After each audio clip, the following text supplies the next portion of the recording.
Warning: the following content may not be suitable for all listeners and contains crude humor that may be offensive to some.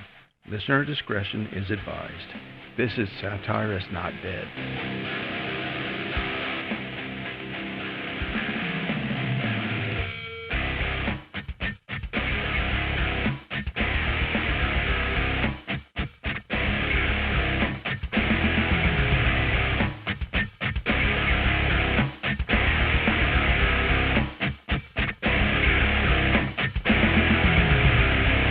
Hello, everybody. I am Harvey, your host, and we're back with more personal stories, satirical articles, and some real news that could be mistaken for satire. This program is brought to you by Cinescape Media. You can learn more about this program and their other programs by visiting cinescape.media. Of course, if you're listening to this, you saw the title of my podcast, and that's going to be the running theme, at least for my monologue, maybe the entire show. I don't know if I'll get to some other stuff I had prepared. Because there's a few things I wanted to point out, but I thought we'd open the program being a little patriotic by having the Pledge of Allegiance recited by the distinguished Joe Biden. I pledge allegiance to the United States of America, one nation, indivisible, under God, for real.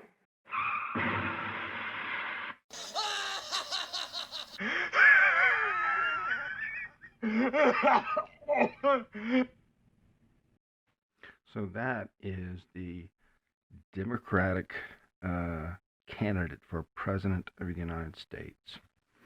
The man's been in politics for 47, give or take, a couple of years, and he can't recite the Pledge of Allegiance. I mean, as long as you would think that in politics you would know this kind of stuff, because we had to learn it as children in school, and we stood up every day, faced the flag, put our hand over our hearts, and we would recite the Pledge of Allegiance. And even to this day, I can do it. Most people can.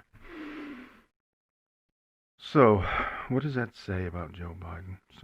One more thing on top of all the other things. His mental capacity, his memory has just shot to shit. But we'll get into more of that later. The theme of my monologue today is we are being governed by ghouls. And, since I started doing these podcasts, I'm thinking all the time about watching, observing things, about what I could, throw into the show and possibly discuss. And I was kind of like, worried about what I should or could talk about late last week. And I was at the office, and they have a TV at the office, and it plays either the Today Show or CBS This Morning, and the volume is turned down low. Nobody's really watching it. It's mostly, especially this time of year, we're watching if there's any kind of a disturbance in the tropics of the Gulf of Mexico. We want to watch and see what's happening. But everybody was doing their thing, getting ready for work. And I happened to look at the TV, and this just fell into my lap. I thought it was a gift.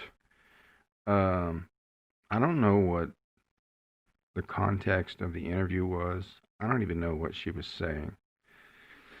I turned around and, excuse me, I looked at the television. Nancy Pelosi was on camera. And the first thing I said was, holy shit, look at her eyebrows. She's one of these women, and I know a lot of women do it. I've been married for 30 years. I know, they pluck their eyebrows, they shape it to the way they, and sometimes they use, a makeup pen or whatever to accentuate their natural hair color.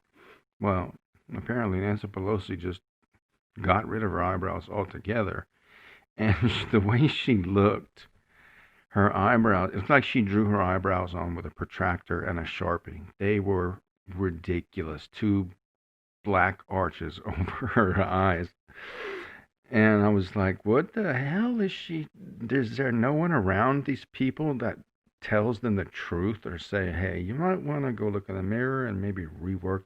Does no one say that, or they just don't care? I mean, she looks ridiculous. And one of the things about these politicians that really, And of course, this goes into discussions of term limits, but these politicians don't know when to quit, and it's because they don't want to, but they they start looking like shit.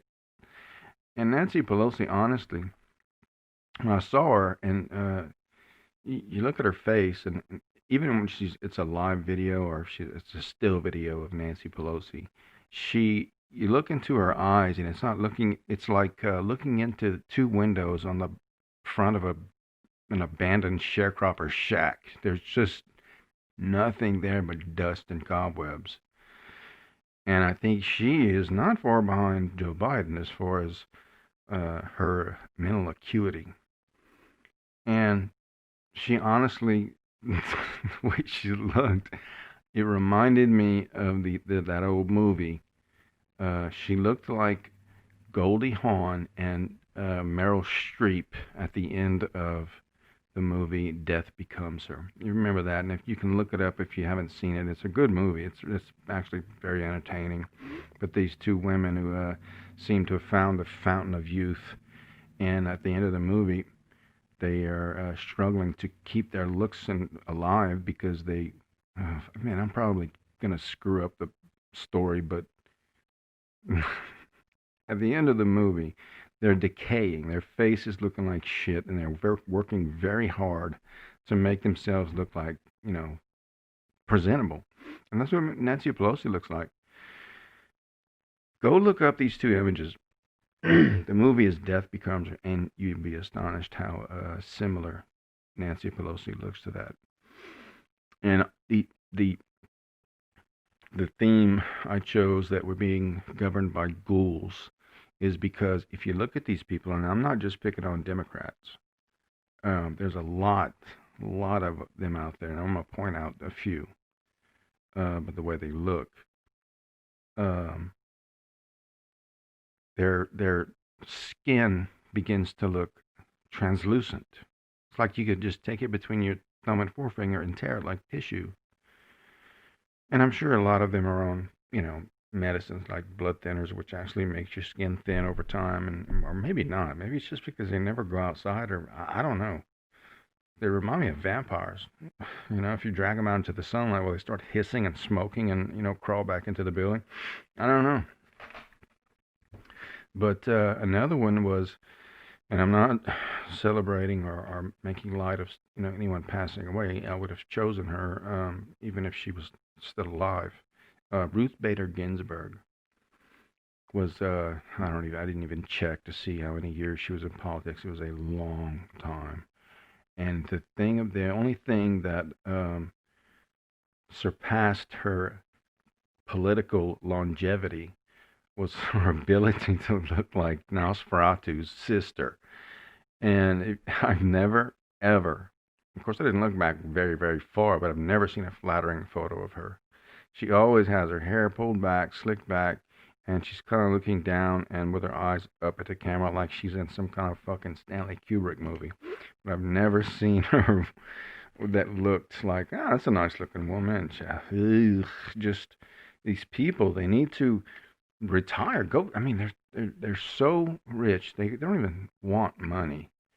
And I know why they don't quit. It's because they're glutton for power and influence, and so they stay and keep staying and hoping they can get what they're chasing. And then, I don't know if they ever think they ever accomplished it. I have no idea. But they need to just get out, go fly fishing in Montana or Switzerland or something. I mean, they can afford to do anything, and yet they remain and remain and remain until they become useless. It's frustrating. And it's not just them losing their their mental faculties. There was the case of Jerry Nadler that everyone saw, and some guy, I don't know I think it was on the Red State, which is a conservative political blog. But I think they put a video together of him. He was at a press conference standing next to the podium where Nancy Pelosi was talking about whatever she was jabbering about. And he suddenly very uncomfortably waddles off camera, and he looks like an Oompa Loompa or a freaking Teletubby. I don't know. But I mean, he definitely had a problem.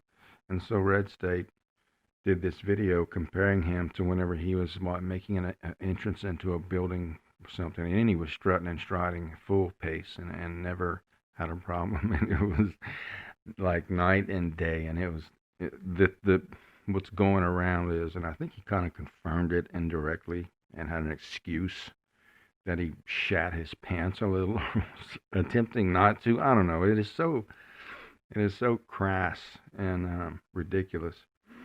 I think he made a comment to somebody saying something about having gastric bypass so that he could lose weight because he was, 5'4" and over 300 pounds or something. And I don't have any sympathy for these people. They're so freaking rich. They get everything they want. They don't ever have to think about a purchase. They probably don't even buy their own cars. They just have somebody do it for them. And if you think that, there's people that say you need to respect the office, but, not necessarily the person. Well, these people, and I got a couple more I'm going to get into, but as far as respecting the office, these politicians, Republican and Democrat, they don't even respect their own office. I mean, they basically treat their office like they're, sodomizing it face down in a ditch with its pants around its ankles every single day. They don't care about the office. They don't care about us. They don't care about what we voted them in to do. And I wish people would wake up and see that, because I have no doubt in my mind. You got to step back and take an objective look at things. They don't care about us. They're basically saying, fuck you to the American people. Another one to move over to Republicans is Lindsey Graham. He looks like he would sunburn in about 30 minutes. And he talks like an effeminate foghorn leghorn. The only thing he doesn't say is, I do declare, or listen to me, boy. And there he had his time where, it was a year ago, maybe more, he had done, I'd have to look it up to remember it. It really doesn't matter, but I do remember him doing an interview where he had voted a certain way and made some choices in something after Donald Trump was in office. And he was on camera saying something like, if people don't like the decisions I'm making, they can kiss my ass. And I'm like, that's what we need. But he's not doing it. They're not doing anything. They're all neck deep in complacency or health issues. Another one is Mitch McConnell. Mitch McConnell looks like he just left the dentist every time he talks. Looks like he just had a face full of lidocaine or whatever they did in their fucking faces with. And he talks like he has a mouthful of marbles. So, that is my take on the last 2 weeks. And I will still be doing my podcast every other week. So, I'd like to thank the guys at Cinescape Media for hosting me. I really appreciate it. And please go to Cinescape Media and browse their other great content. And also, don't forget to check out Tom Velas's podcast called The Paranormal Patriot. So, everybody, I hope you have a great day, and I will see you in 2 weeks. 2 weeks? 2 weeks? You sound like a parakeet there. 2 weeks? 2 weeks?